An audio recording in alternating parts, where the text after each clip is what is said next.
Hello दोस्तों, कैसे हैं आप सब। मेरा नाम शेख है। मैं 35 साल की हूँ और सच कहूँ तो मेरे में अब भी वह बात है जो लड़कों को बहुत ज्यादा आकर्षक करती है। मेरी कमर पतली है, लेकिन कुल्ले थोड़े भरे भरे से जो चलते वक्त हल्का हल्का हिलते हैं, और मेरी आंखें बड़ी बड़ी हैं जो कभी कभी लोगों को अपनी ओर खींचती है। मैं विधवा हूँ। मेरा पति 2 साल पहले ही एक हफ्ते में चला गया और अब मैं अपने ससुर जी के साथ रहती हूँ। वह मेरे लिए सब कुछ है। मेरे पिता जैसे दोस्त जैसे, और कभी कभी थोड़े से ज्यादा गरीब भी लगते हैं। आज मैं आपको अपनी एक कहानी सुनाने जा रही हूँ जो बस में सफर के दौरान हुई थी। यह बात उस दिन की है जब मैं और मेरे ससुर जी, जिनका नाम हरिशंकर है, एक बस में सफर कर रहे थे। हमें गांव से शहर जाना था, एक रिश्तेदार की शादी के लिए। बस पुरानी वाली थी, वह सरकारी वाली जिसमें सीटें टूटी फूटी होती हैं और लोग एक दूसरे से सटकर बैठते हैं।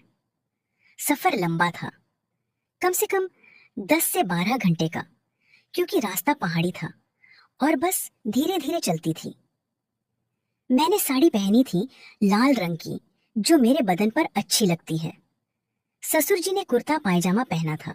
वह हमेशा ऐसे ही रहते हैं, सिंपल लेकिन मजबूत दिखते हैं। उनकी उम्र 55 के आसपास होंगी, लेकिन शरीर अभी भी कसा हुआ जैसा, जैसे गांव के काम से बना है। बस स्टैंड पर हम पहुंचे और बस में चढ़े। सीटें भरी हुई थीं, लेकिन हमें 2 सीटें मिल गई, साइड वाली जहां 2 लोग साथ में बैठ सकते हैं। मैं खिड़की वाली सीट पर बैठी और ससुर जी मेरे बगल में। बस शुरू हुई और धीरे धीरे रफ्तार में पकड़े। बाहर पहाड़ दिख रहे थे, हरे भरे, और हवा ठंडी ठंडी आ रही थी। मैंने ससुर जी से कहा, ससुर जी, यह सफर लंबा है, थकान ना हो जाए। वो मुस्कुराए और बोले, बेटी, तू चिंता मत करो, मैं तेरे साथ हूँ। अगर थकान लगे तो मेरे कंधे पर सर रख देना।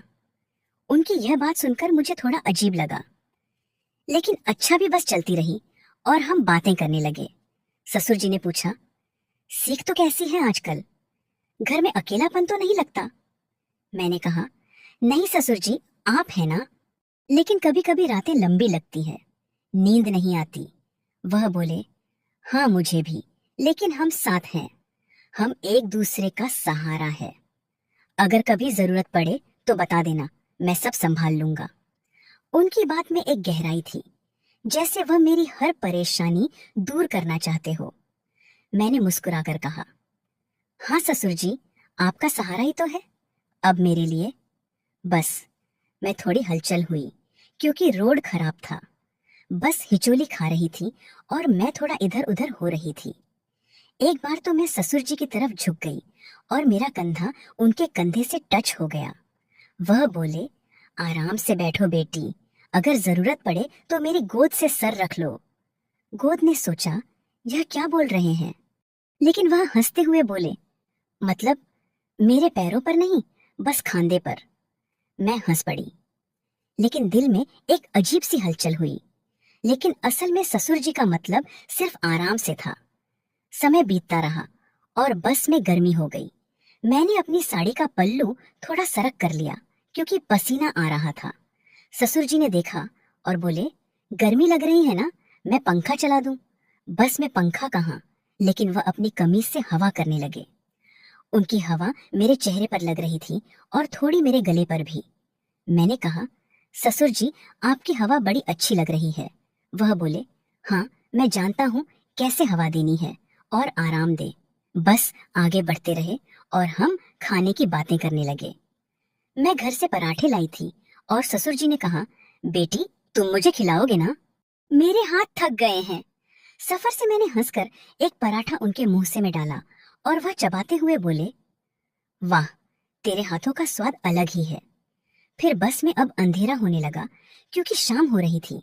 लाइट्स जल गई थी, लेकिन दिन ससुर जी ने कहा, सीख, अगर नींद आए तो सो जाना, मैं जगता रहूंगा। मैंने कहा, नहीं ससुर जी, मुझे नींद नहीं आ रही। आप अपने बारे में कुछ बताओ, आपकी जिंदगी में क्या क्या हुआ। वह बताने लगे अपनी जवानी की कहानियां, कैसे वह गांव में काम करते थे, कैसे मेरे पति को बड़ा किया, लेकिन बीच बीच में वह कहते थे, बेटी बेटी, तू मेरी तरह मजबूत बन, शरीर को कस कर रख। शरीर, मैंने कुछ पूछा। ससुर जी कैसे? वह बोले, रोज व्यायाम कर जैसे मैं करता हूँ। सुबह उठकर दौड़ना और शाम को थोड़ा सा वजन उठाना। लेकिन उनकी बात सुनकर लगता था जैसे वह मेरे शरीर की बात कर रहे हो, लेकिन असल में वह सिर्फ हेल की बात कर रहे थे। फिर बस रुक गए एक धागवे पर, लेकिन हम नहीं उतरे कि सीट छूट जाती। बस में ही हम बैठे रहे। वहां से कुछ लोग चढ़े, बस और भर गए। अब एक आदमी खड़ा था हमारे पास, लेकिन ससुर जी ने कहा, बेटी तू खिड़की की तरफ सरक जा, मैं बीच में बैठता हूँ ताकि कोई तेरे करीब ना आए। उनकी यह केयर अच्छी लगी, लेकिन थोड़ा क्लोज हो गए थे हम। मेरी जांग उनकी जांग से छू रही थी क्योंकि सीट छोटी थी।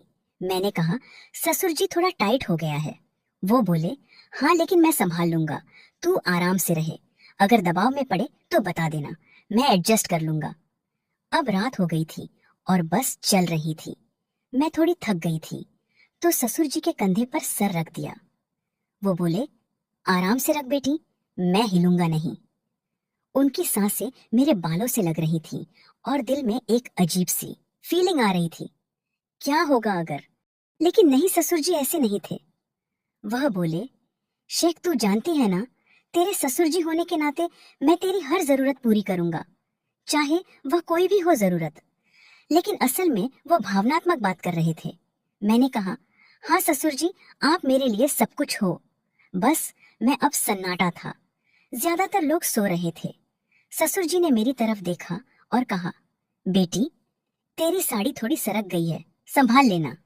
मैंने देखा पल्लू थोड़ा नीचे आ गया था, मैंने ठीक किया। लेकिन वह बोले, तू इतनी सुंदर है, जैसे कोई फूल में तेरी रक्षा करूंगा। हमेशा सुंदरता का रक्षा लगता है, जैसे वह कुछ और ही कहना चाहते हो, लेकिन नहीं। फिर ससुर जी ने अपनी कहानी जारी रखी, कैसे उनकी शादी हुई, कैसे वह अकेले हो गए।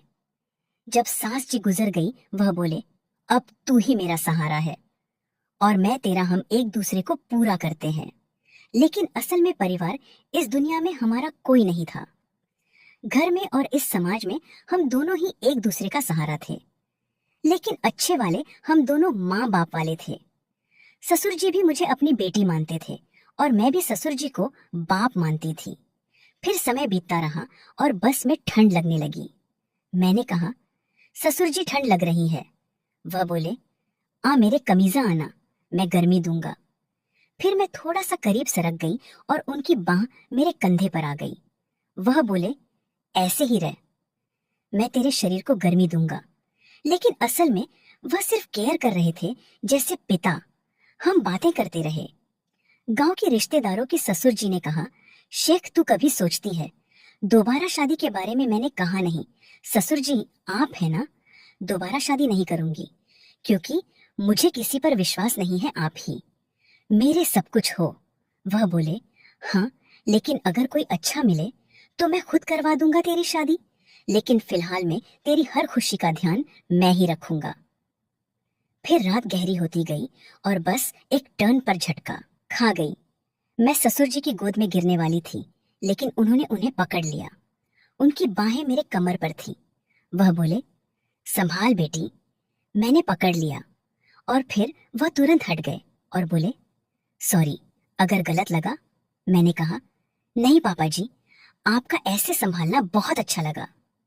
लेकिन हम फिर बातों में लग गए। ससुर जी ने अपनी जवानी की एक कहानी सुनाई। कैसे? वह एक लड़की से मिले थे, लेकिन शादी नहीं हुई। वो बोले, जिंदगी में कुछ बातें जरूरी होती हैं जो पूरी नहीं होती, लेकिन अब तू है तो सब ठीक है। फिर मैंने कहा, पापा जी नींद बहुत आ रही है, मैं सो जाऊं क्या? पापा जी ने कहा, हाँ बेटी, तो बेफिक्र होकर सो जाओ, मैं हूं, सब देख लूंगा। फिर मैं सो गई और पापा जी जागते रहे। पापा जी की इतनी केयर मुझे बहुत अच्छी लगी। फिर सुबह होने लगी, बस अभी भी चल रही थी। मैंने ससुर जी से कहा, ससुर जी रात अच्छी कटी? वो बोले, हाँ तेरे साथ समय जल्दी बीतता है, तू मेरे लिए स्पेशल है। फिर हम नाश्ता करने लगे। बस में ही ससुर जी ने कहा, बेटी तू मुझे फिर से खिलाती है। मैंने खिलाया और वह बोले, तेरे हाथों में जादू है जो छूते ही अच्छा लगता है। अब बस शहर के करीब पहुंच रही थी। ससुर जी ने कहा, सीख, यह सफर यादगार रहा, लेकिन एक बात बताओ। मैंने कहा, हाँ ससुर जी। वह बोले, मैंने हमेशा सोचा था तो मेरी बहू नहीं बल्कि मेरी बेटी जैसी है, लेकिन कभी कभी लगता है जैसे हमारा रिश्ता और गहरा है।